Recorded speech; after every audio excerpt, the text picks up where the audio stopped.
Thank you very much. I'm really excited to be here at this symposium. I think as a landscape architect, we work in an interdisciplinary environment already, but this redefines interdisciplinary. I think being with people from public health, media, art, this is, I think, the future. So I'm really excited to be here, and I'm really excited about the topic. I think it's a really interesting topic, especially as I think, as a designer, I've noticed there's a trend of kind of growing inward, expanding inward in cities. You know, we're realizing we can't keep spreading, and so we're looking inward at these abandoned spaces, at our waterfronts, places that we kind of colonized, abused, and then moved on. And now we're starting to recognize that these places have value, and as we reclaim them, we are also reconceptualizing how they work.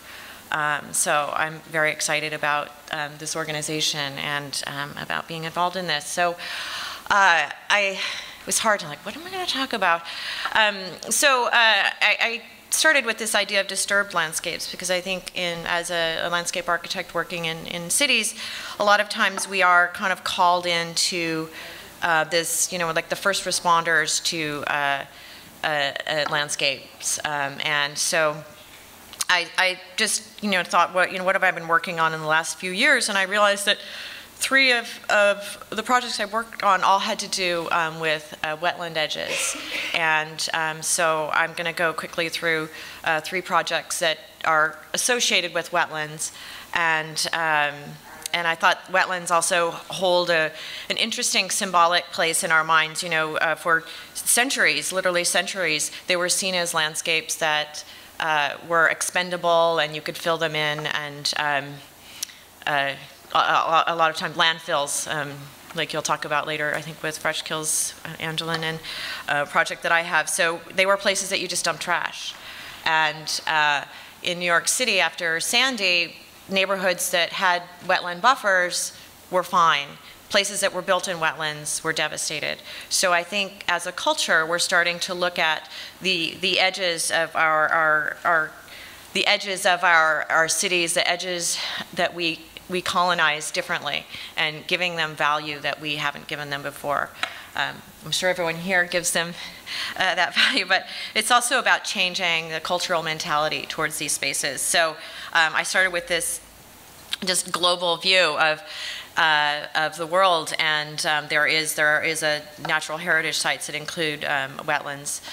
And if you look at where cities have grown up over time, they're always on the edge.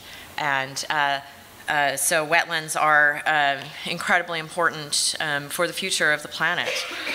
Just in the United States, we've lost over 220 million acres. New York State only has 50 to 60% left of its original wetlands, and in New York City, only 1% of freshwater wetlands survive, and only 10% of tidal wetlands, which is a huge amount.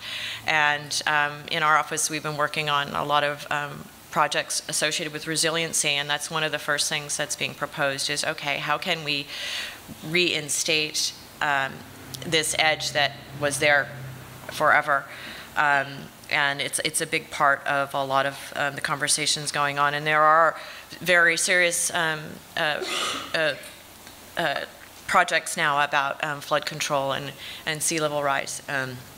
Because I think everyone has acknowledged that it's real. And it's also forcing different disciplines to work together. The Department of Environmental Protection and parks and we all have to, we're all in this together in a way that we acknowledged before but maybe didn't take as seriously as we should have. So that's my introduction to why I chose wetlands, and I'll go quickly through the project so we can get to everyone else. Wetlands are incredible filters for stormwater leaving land, and also a buffer for rising seas. So they take water from both sides. They provide habitat, they provide social space, and they're really critical infrastructure for places. In Staten Island, where I did a lot of work, there's something called the Blue Belt that it captures stormwater and doesn't use a stormwater system. So That project is a before project. That slide actually is an after picture. That's a before picture. So I have 3 projects, and the 3 projects that I chose are just to also talk about how restoring the edge now also means restoring a place for humans in it, that we are no longer separate, and acknowledge that it isn't just about restoring wetlands, it's about restoring an edge and weaving our interaction appropriately through it. So this is a project I did when I was still at Parks on the north shore of Staten Island. It's an incredibly industrialized shoreline, and somehow a small chunk of wetland persisted through the 50s, 60s, 70s, really abandoned, kind of an abandoned lot on the harbor, the Kilvan Col. And so you can see this is from the 1940s, incredibly built up. This is where ships come into all the port terminals. It couldn't get, I think you touch the sludge there and it's got, it's purple. So it's a pretty toxic site. But in its abandoned state, it actually managed to, this little fragment of wetland managed to survive, and was funded by the, actually the Department of Transportation to turn, the neighborhood lobby to turn it into a public space. So it's actually now in construction, but there's just all this flotsam and jetsam and then this little chunk of wetland. So the project really takes away the debris, enhances, replants some of the wetland, and then provides public access. So that's that project. So we restored the upland and then created a path through the wetland with some overlooks, and then a small kind of stage enough to hold a classroom there. So really just by a relatively modest intervention, kind of giving the space both back to nature and back to people.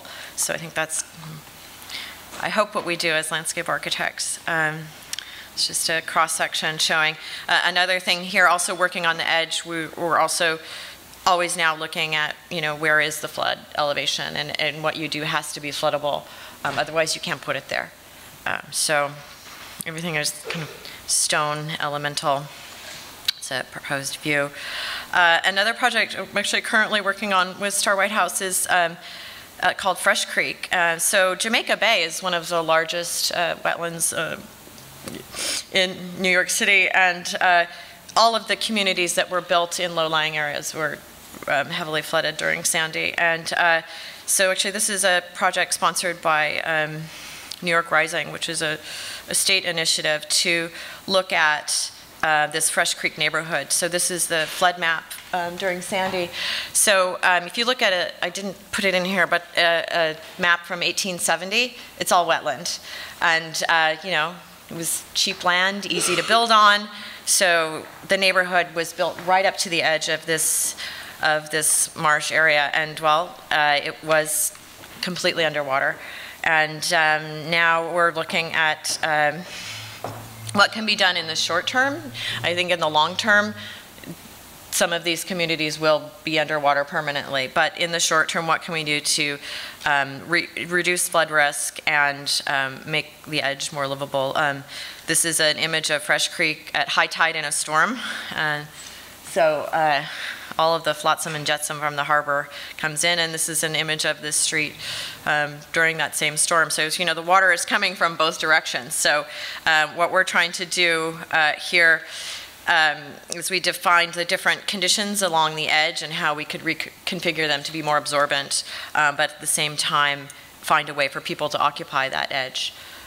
So we're doing a vegetated berm with a path on top, with bioswales on one side and wetland on the other. So I think the thing here that I think is important is it's not just about restoring the wetland, it's also about restoring a place for people to be in that wetland, and acknowledge that having people in these ecosystems also educates them and allows people to have an appreciation for these really vital spaces along water edges. The last project is closer to home up here. It's in Columbia County, and there's a landfill. I don't know, most people know it or not. You can actually see it from the train if you come up the Hudson River, but the Hudson landfill it's closed now. You can see it, there's a building on the right. It was they started dumping there kind of after they built the railroad, then they mined it for clay, and then in the 1940s, okay, we're done with that, so now let's just dump trash in it. So there's, it's about 30 acres of land that was dumped on in the 1940s, and up until the late 80s, and finally DEC said, this needs to stop, we need to close it. And so the landfill was closed in the, finally in 1997, which is not that long ago. It's not that long ago.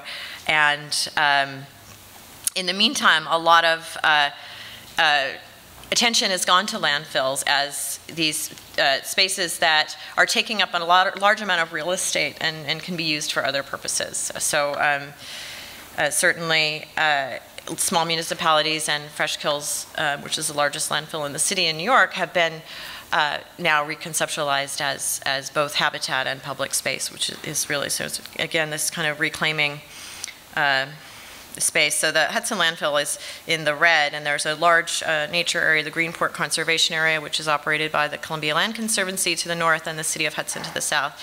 So this project is really like a phase one to just connect the dots between Hudson and the conservation area. So this is actually the 100-year flood from the Hudson River, and you can see the little green bump is the landfill. And there's a view from the top. There's this very picturesque view, but then you have the gas vent to remind you where you are.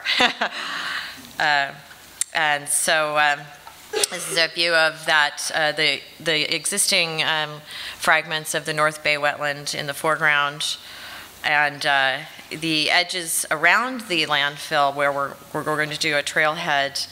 The soil, if you abandon a place, it's like the dirty dishes in the sink. If people, it's already disturbed, we'll just dump a little more. And so we've got a lot to clean up at the base of this site. But in the end, I think it will reconnect the neighborhoods to this pretty incredible edge of the Hudson River. So that's that project. That's the existing condition. You can see how large that wetland is, the landfill itself, and this is our project. It's really very simple. It's a trail, but it's more than a trail in that it will restore that lower edge and give people a window into this very complex landscape, which is very kind of typical of what's going, you know, where we're the humans and we've collided. We are nature. We are this landscape. So it's kind of putting back the things that nature needs and the things that we need at the same time. So there's a series of, there's a pedestrian bridge, some bioswales at the bottom in that area of soil that you saw, and vegetation along the edge, kind of restore the stream corridor and that goes there, and an overlook at the top. So that's that project. It will be, design will be completed this summer, and if the city and county can get the funding, it will go into construction in about a year. So anyway, so that's my spiel on edges, wet edges.